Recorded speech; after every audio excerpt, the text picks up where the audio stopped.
Tato movie guy. Okay. Hi everyone, welcome back to me looking for the very first time, and I'm kicking off my Sundance Film Festival coverage with a film that not many people knew about until it was announced, and that is Ben Wheatley's In the Earth. This is the first British film that has been made during the pandemic, and Wheatley shot it over the August month in Bristol, I believe, for about 2-3 weeks, and it was announced at Sundance, and everybody was like, what? Ben Wheatley made a pandemic movie and nobody knew about it? Well, we know now.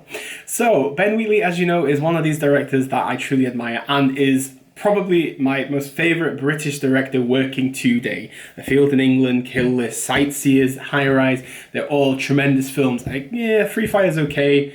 Try not to think about Rebecca, it's kind of repressed. Happy New Year, Colin Burstead. I love that film, but nobody ever talks about it because it was a TV movie and it's not even on Blu-ray or DVD. Justice.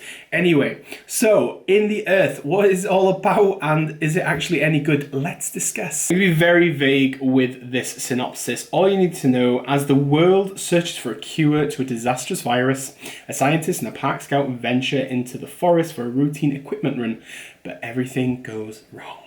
Right then, Wheatley takes us from a pandemic into another pandemic, and this is kind of this weird disorientation beginning already. But it doesn't really focus on the social political aspects of it, the health aspects, the fatalities. This is just a journey. The pandemic is just kind of the umbrella that like lynches everything together. But we go on this very disorientating, deeply methodical odyssey that is an eco-folklore horror film. And that kind of genre is my bag. I love this type of thing. But what it was for me, it was a return to form for Ben Wheatley to begin with. And it felt like a Ben Wheatley film of old. And this is pre-2010s, if you ask me. I loved this film so much. And it delves so deep into the idea of building concepts through facts. And what I'm trying to say is we meet some characters that read into something and take it to an extremity. And I think this is the overall horror of this film, is the ideologies of people and how going further down the rabbit hole can intensify extreme thoughts and will create extreme actions. And I loved this whole idea of it because we do have this type of people in the world now. We have anti-vaxxers, we have QAnon, we have flat earthers, Holocaust deniers, we have a shitload of this type of people. And what I think Wheatley does here is that he uses the world today and elevates it inside this horror film. And throughout this whole film, it's not like a steady process of explaining what the virus is or anything like that. We just know there's a virus. We know that Martin and Alma are going to get some equipment, and this is basically the whole catharsis of it. But once we come across the characters within the forest, it basically builds into something quite gory. It uses very slick editing, very fast cuts, a lot of strobe lighting, so be careful with this. The synth score from Clint Mansell just elevates the framing of this film because it is beautifully absorbent within its colorization. There's a lot of white light, we have a lot of natural reds and greens, and it just makes it feel like a horror of old in a way. But Wheatley just executes it with such passion. This you can tell Wheatley loved making because it just feels like everything that Ben Wheatley is about is in this film. The framing is very pulsating and it adds to the nausea of the film. It builds paranoia, the flashes of nature just build into this kind of hybrid. It makes it paranoia-inducing because between the ambience, the atmosphere, the environment that we're in, and the characters that we come across, it just elevates and further intensifies.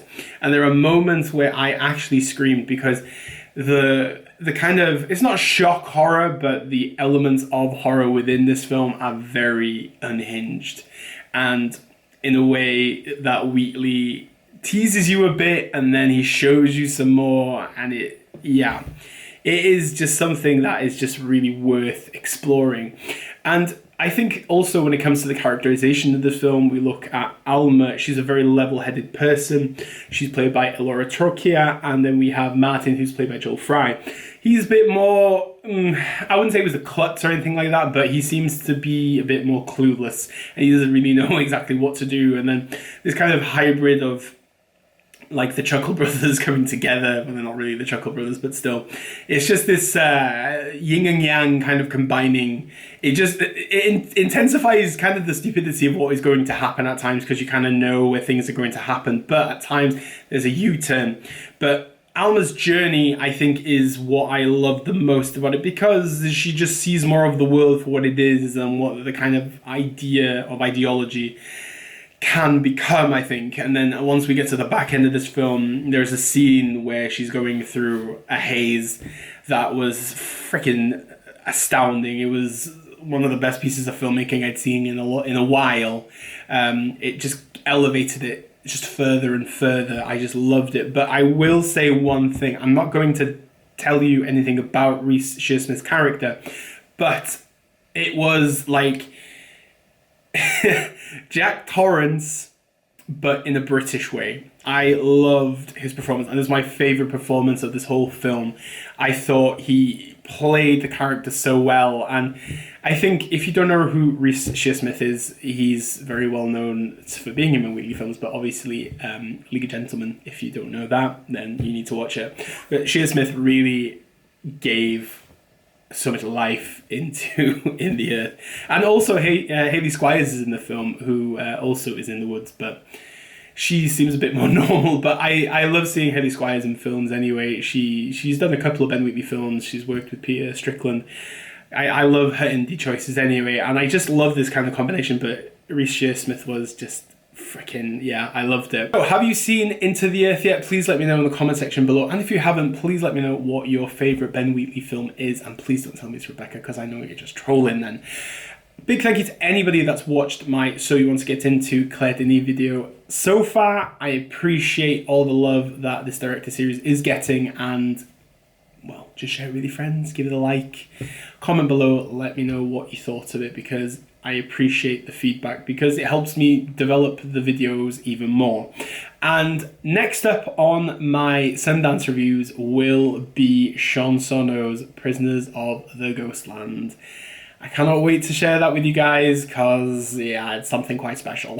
So I hope you're doing well, and thank you very much for watching today. And as we normally say on this channel, Diolch, danke, obrigado, merci beaucoup, arigato, dankeschön, bitteschön, all the shuns, and obviously never change. Bye.